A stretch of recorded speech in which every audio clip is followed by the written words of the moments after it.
Hey, this is Meridith Elliott Powell, and yes, it is 9 a.m. Eastern, Saturday morning, and time once again for Sales Logic. I am hanging out here with Mark Hunter this morning. How are things in Dallas, Mark?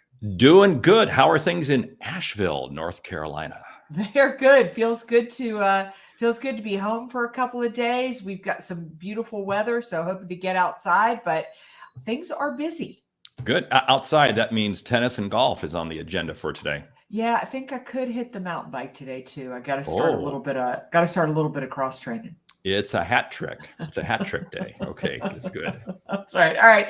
I'll hit this video and we will jump in. Prospect with integrity, we will get customers who have integrity. Integrity is the foundation from which everything is built on. You better understand value. But at the end of the day, sales is a relationship business. It is a people business. It is an emotional business.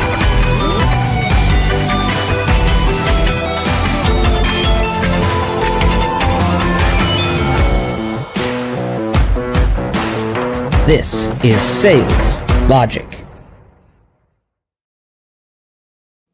All right, Mark. Excited to already have Spencer and Javier joining us.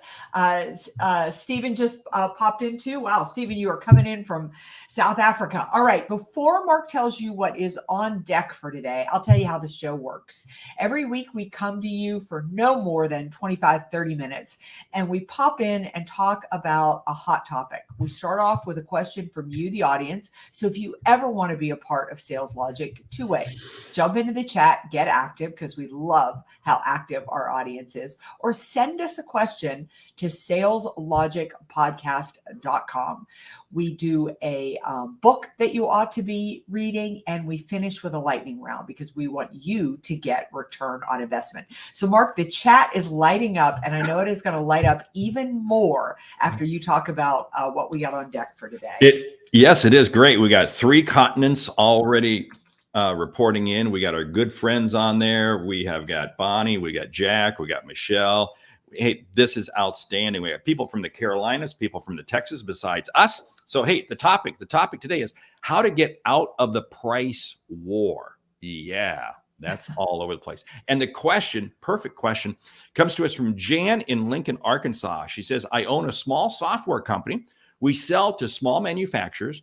All of our competitors use third world labor and develop software in countries where everything is less expensive. We are getting killed on price. My sales team wants me to lower the price. And while I emphasize, if I go any lower, it will cost me money to be in business. What do I do? Can I still compete? Oh, what a good question. So there you are. You are selling a product that your competitors sell it for less. Can you still compete? Well, I am going to make the assumption that you sell a superior product, that there is something about your product, whether it's the product directly or the service, that adds value to that. So where we need to start is you need to understand why your current customers pay your price. Why are they willing? What do they believe they are getting? Now, note I said start with your customers.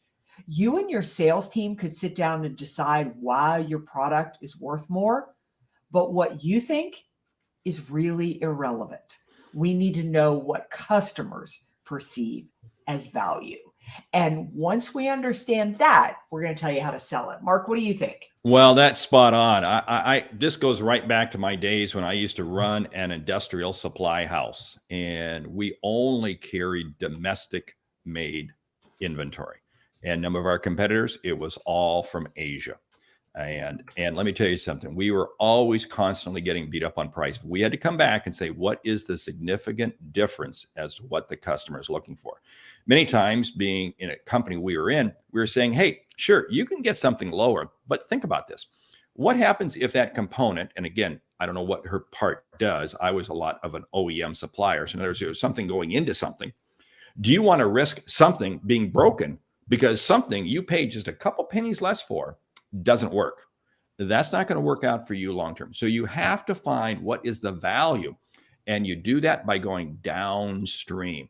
Sometimes it's not just talking to your customers, but it's talking to your customers' customers.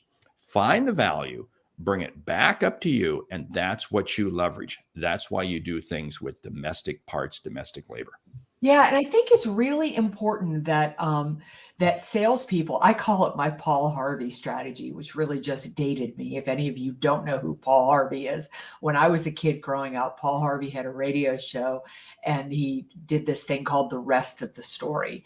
And you have to sell the value whether your customer asks or not. I really want to repeat that. You have to sell the value whether they ask or not. It's not their job to understand why they should pay you more. I mean, they're looking at a widget, and all widgets look the same. The value of you as the salesperson is to help them understand why paying a couple dollars more is actually the deal of a lifetime. Because if you're adding value, there's something to that that's worth to somebody. I mean, I was just talking with a friend of mine who's getting ready to go on this vacation, and we use the same tour companies to go on cycling vacations. Now, these tour companies are more expensive than if you did it yourself, but it's worth it to us to have somebody plan the routes, somebody take care of everything. That's the value for us. So we don't feel like we're spending more money. We feel like we're saving time and improving the experience. But that has to be sold to us. And see, what's so interesting is what you just described. Not everybody's going to go down that path in terms of how they choose to do a bike tour. And you have to understand, what is the value that your customer is looking for? And you've got to stay zeroed in on that. Don't try to think that price is going to be my competitive advantage, because it's not. It's not, because here's what I found. I used to get charged with this: is why don't we just import a bunch of product, from Asia, and we'll get all this business. And I said, you know what? Somebody else is going to come along and offer it a little bit cheaper, and the customers you get on price will leave you on price. Now, Jan, here's something else that you have to understand and go back to your customers and your salespeople and help them understand. Profit is a beautiful thing. It's a beautiful thing, because here's why. And you say it in your question, Jan. If you're not making money, you don't have the money to reinvest into your business, to pay your employees, to be able to continue to provide the service. The last thing probably your customers want to experience is they buy from you and then you go out of business. Old example coming out of the automotive industry about 25 years ago, and they tried to go to single sourcing and all this sort of stuff, and they were just drilling down on price.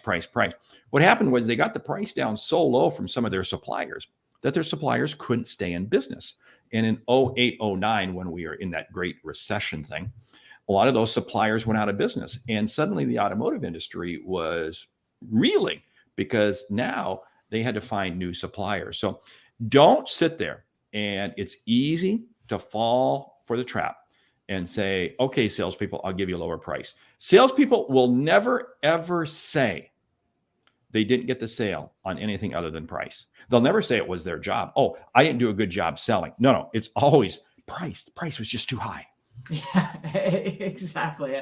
I love what Spencer said here, not price. Can you expand market, lower overall costs, reduce risk, eliminate waste or time? These are all the things that the benefit can come in. It's such a great point that the customer needs your expertise that they don't know. So Jan, I think one thing you have to go back in is teach your salespeople how to sell what your product has to offer. It is very rare, that I have met that many salespeople who haven't been invested in that sell on anything other than price. I don't know why we're trained and developed that way. I was the same way. I'll never forget the first time, I was in banking and interest rates went up, and I was like, oh my God, I can't sell that. There's no possible way I can sell that. Well, what I realized was I was an order taker. I wasn't selling that piece. But again, I really want to emphasize that you have to go in and make the case whether the customer is asking you for it or not. And Jan, I'm going to add to this very simple exercise. Take your salespeople, create 3 columns on a piece of paper. Left-hand column, write down their best customers. Second column, write down the outcomes that they've been able to achieve. What are the outcomes that they've been able to achieve? And then the third column over there, what are the goals? What are their goals that they want to achieve? You know what I find very interesting?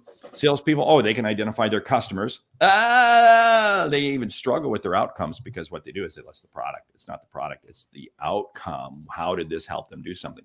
But they really struggle with the goals. And let me tell you something, you are never going to be able to maximize price. You're never going to be able to get away from low price until you understand what goes into that third column over there. What is the customer trying to achieve?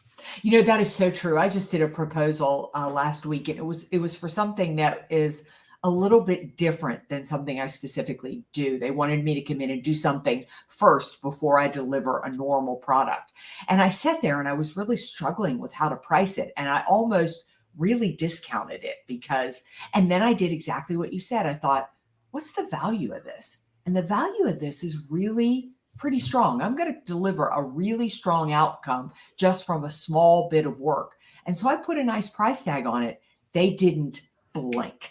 I mean, they understood what I was going to bring to the table, which leads to the other part, Jan, is that you need to go back through your salespeople's prospect list and see who they're focused on. Mark is legendary for saying this. You cannot sell Neiman Marcus to a Walmart customer. I probably didn't get that exactly right. Or a Walmart customer to Neiman Marcus. Okay. You can't turn a Walmart shopper into a Nordstrom customer. Okay, come on. Get the content right. I got that. Neiman Marcus, Nordstrom, all that kind of thing. So you have to choose correctly. I mean, I even look at my own life, and parts of my own life, I am a Walmart shopper. I am looking for a rock bottom. And then other parts of my life, I am looking at the Nordstrom experience. So you have to understand who you're selling with. I love what Bill Snow says here is that you can't forget that you as the salesperson are part of the value. It is still a piece of people business. Exactly. It is a people business.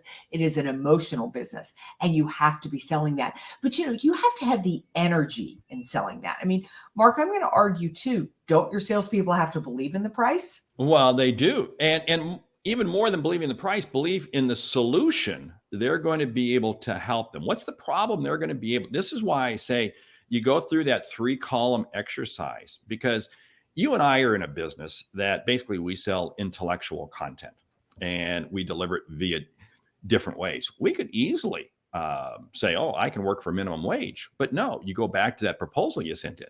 What's the value? What's the outcome that the customer is looking for? That's what they will pay. So when people are arguing price, what it means is that you, the salesperson, have not really done a good enough job of creating the value proposition as to why it makes sense for them to buy. But then at the end of the day, remember this, your product isn't going to serve everybody. I mean, last I looked, I think there's about 4.3 billion people in the world. I don't need 4.3 billion customers. I just need a few. That's all. Yeah. Javier, I love that you have written in from the printing industry, because you are in an industry that is struggling right now and becoming incredibly price sensitive. I have more than a few clients in this industry. So A, I feel your pain. B, you can definitely get price, but you more than anybody need to be more selective about customers. I'll just give you a great example. We have a local printer here that I just ordered quite a bit of printing supplies from, far more expensive than if I'd gone to, online to do it. But here's my problem. When I go online, it's a hassle. I have to add everything in. I have to do completely online. I can't ask a question. I can't have anything outside of the box. The printing company that I work with, I send this wonderful young woman who is ridiculously responsive an email. I tell her what I need. She says, fine, Meridith, we'll handle all of it. I'll send it back to you exactly how it's going to look, exactly what the quote's going to be, and exactly when we are going to deliver. That is so worth it to me. So you're looking, Javier, for a customer like me, and that company sold me on the front end as to what I was going to get for that extra bump, and it's worth it. What they deliver is beautiful, but the time they are saving me and the hassle, completely worth the price. But I hear you. It's a challenging industry. It's a challenging industry, and you have to find your niche. I have a friend who has a printing company, and his business is exclusively dealing with the legal judicial arena. That's it. So what he's doing is he's providing oversized documents, drawings, and all kinds of things for court trials, for attorneys and so forth. And because these are high risk propositions, guess what? He's able to command a superior price. He doesn't try to do mass printing. He doesn't try to serve everybody. He knows his lane and he stays in it. That probably should take us over to the topic, which is how to get out of the whole price game. How do we, I mean, wow. I mean, and it's more important than ever right now. Yeah. Because of inflation. Yeah, we're about to slide back in to the price war, right? I mean, it's because it is the moment that the economy gets tight, the customer defaults to price. I think Mark has given excellent advice here. If you don't sell to the customer's pain, sell to their problem. Do everything you can so that price becomes less important. I really believe in my heart that in tough economic times, people are less price sensitive because they're looking for a value and a bargain. Like in good economic times, I'll buy a cheap toaster because I don't care if it breaks again in a week, I'll just buy another one, right? But in times of, tough economic times, I want to buy a toaster that's going to last. But you have to understand that the customer is going to default to price always, unless you give them another reason. So again, we're back to this piece of if I were in anybody else's shoes right now in a company, I've done this in my own business, is you first need to go out and interview customers. Really, don't be selling a thing, and figure out what's important to them, what matters to them, and what problems and pain points do they need solved, because that needs to become your sales pitch. Oh, that is so right on. And it's understanding what you do. We don't sell products. We don't sell services. We sell solutions to help you deal with a problem. And the other piece is this: I'm going to be far more likely to close a deal and close the deal at the right price if what I'm providing to you is going to help you solve your number one or number two problems. Yeah. Okay. I just recently moved into a new house, and as I was sharing with you on my text message, we lost power yesterday for 12 hours. So I'm thinking, hey, we need to get either, you recommended a generator, and I'm saying I'm going to get a battery wall and, a power wall in the garage. And it's like, great. And, but you know what, right now, that's not my number one or number two priority. We've got other things I want to take care of with the house and do other things and so forth. So I'll get to it in a few months, but it's not going to happen right now. See, it's not my number one or number two priority. So the only way you'd be able to convince me to buy a power wall is if you really hit me with an unbelievably low price. But if you were just willing to wait and work with me in terms of understanding what my other priorities are and other things we want to get done here in the house, then you'd be able to get full price in due time. Yeah. Understand the customer's needs. Yeah, it's also help the customer understand what they're trying to deliver and trying to gain. I love Dwayne's advice here too, is that, years ago, a client asked one of his vendors, I know there were probably subtle difference in the products, but what they wanted was service after the sale. So it wasn't the price. But just last week, I did a podcast interview for the office supply industry, but basically I was doing it for their niche that does the giveaways, who you get pens from, who you get, things like that. And they said, how do you sell a price increase? And what we were talking about was, if I go to buy pens that I'm going to give away at a trade show and I've got to buy 5,000 pens, of course I'm looking for the cheapest pen.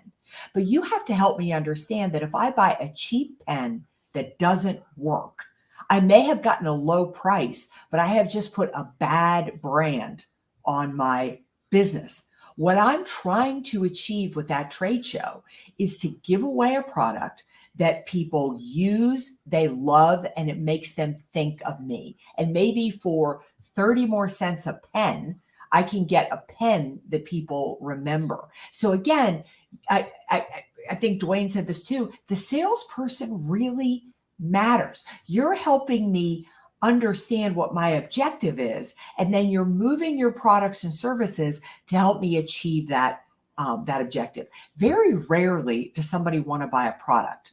It's like Mark said, what they're trying to do is achieve an outcome.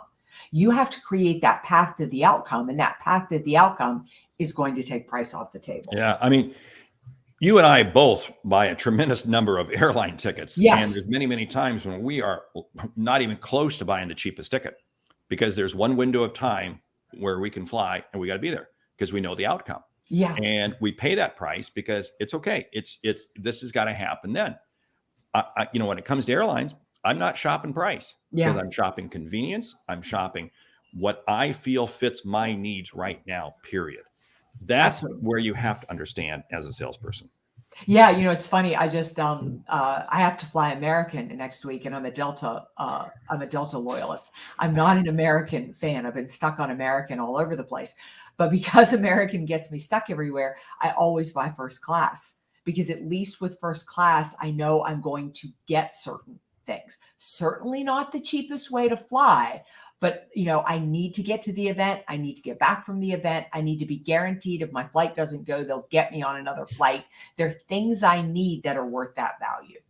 I'll get you to first class all the time on American. Okay. Okay, good. Okay, Thank you.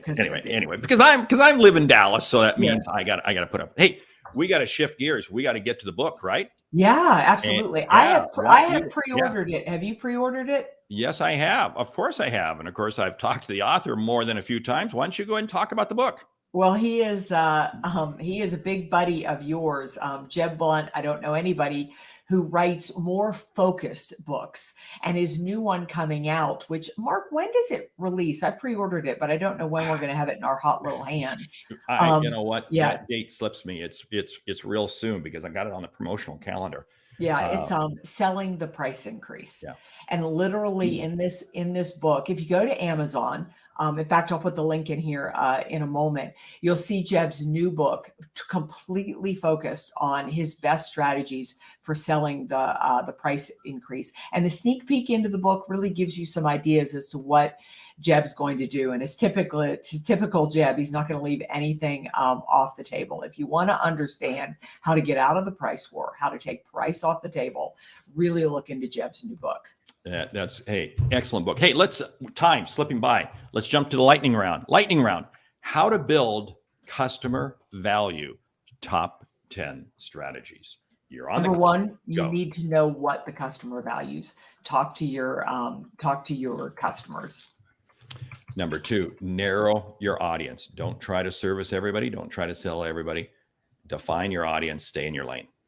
Use exactly the language the customer gave you. Don't try to change it. If they tell you that they need service after the sale, don't change it to "we provide excellent customer service." Use exactly service after the sale. People do business with you because you understand them, not because they understand you. I'm going to build on that. Play to the strength of the customer. What is the customer looking for? And you just continue to build on that, which means the outcome you deliver is going to be different for every customer.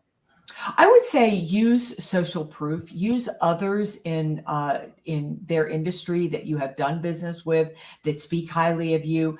They are willing to pay the price. They just want to make sure they're getting the right deal. You keep stealing lines from me. I call those the confirming statements because, hey, we've worked with others just like you in this space. And it's amazing how the reference, the ability for the customer to look at somebody who, like them, who has bought from you, works wonders. Yeah, show the results that you've done for other customers. What has come out on the bottom line from if you sell this product, they were able to increase customer retention or, hire new employees, or show them proof that you have gotten the outcome. Understand the customer's customer. It's not just understanding the customer, but go further downstream. That's how you really uncover what's the value that the customer needs to deliver to their customers. Yeah, I would say that you need to, if you want to show value, listen, really, really listen. What people want more than anything is to feel like they were heard. And sometimes that means that you're solving a problem that has nothing to do with your product or service. But if you solve that, you're going to grow sales. I will share one more, you share one more, and we'll close the show down. you gotta have to sell with trust and integrity. Don't overpromise, don't overcommit. Sell with trust and integrity. You create more value by being a salesperson that the customer can count on. If you want to show value, do what you say you were going to do. If you're going to follow up on Tuesday, follow up on Tuesday. If you're going to send them something, send them something. Continue to be that person that they can count on and that they believe is going to be there for them in the long run. I love it. So, hey, with that, we need to say, hey, thank you for listening to Sales Logic this week. If something you've heard, you like, subscribe, rate, and review the show on your favorite podcast app. If something we've said has earned you a single dollar, hey, consider telling a friend about our show. It's how we grow to help you grow. I'm Mark Hunter. And I'm Meridith Elliott Powell. Remember, when you sell with confidence and integrity, uncertainty suddenly becomes your competitive advantage. And the sale becomes illogical. All right. Thanks, Adam, so much for putting Jeb's book up there. It comes out on June 15th. We'll most likely be highlighting it again as soon as it's released, and both Mark and I have it in our hot little hands. Thank you again for being the amazing audience that you are. Love how active and engaged. Hope you have an amazing sales week. We'll see you right back here next week, 9 a.m. Eastern, for another episode of Sales Logic. Until then, close a lot of deals, make a lot of money, add customer value.